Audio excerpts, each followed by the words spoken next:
شرنگ زندگی زند به کام من، شراب تلخ غم رود به جام من. به یاد فیروزه، به یاد فیروزه. دنیا ز تو سیرم، بگذار که بمیرم، در دامت اسیرم. دنیا دنیا. تصنیفی؟ ها، یه تصنیف جدید بده. یه قرانه. بیا که از دوریت، بیا که از دوریت بر لبم رسیده جان. این شب لب یارم را تو خواب ماچمانی کردم. ای ماچمانی کردم، ای خوشحالی کردم، ای ماچمانی کردم، ای خوشحالی کردم. یه قرانه. تصنیف‌های جدید یه قرانه. ای ماچت کنم، ماچت میکنم.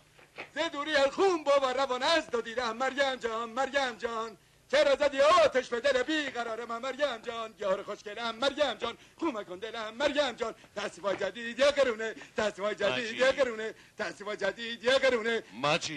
مجید کنم سگ پدریه. من جیم جنگلیم. دخترها رو تایفه عجوج مجو از دستم در آوردن تو آخرین شب فرار تارزان. نامسلمونا دختره رو انداختنش جلوی سوسمارا. سوسماره یه پای دختره رو خورد. من بودم و کینگ کنگ. رئیس دزده رو خونه خراب کردیم. داشم مرداهنه میشناسیش؟ داشایی با اگه داشم بود دختره رو از دستشون در می آوردیم. دنیای باقالی به چمنه دیگه.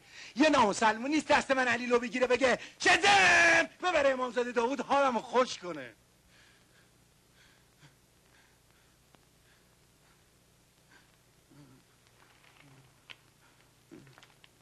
تو سرم اینو بازار آهنگرا صدا میکنه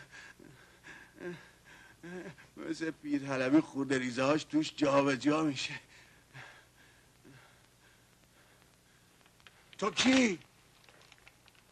منو داداش حبیبت فرستاده ببرمت امامزاده داوود. یه وقت نندازیم تو اون اتاق یه دری پیش اون قربتی ها یه کل تافتونی ها. اگه داشت حیبم بفهمه بخوای که آقام چشاتو در میاره ها. داداشت دیگه پشم و پریش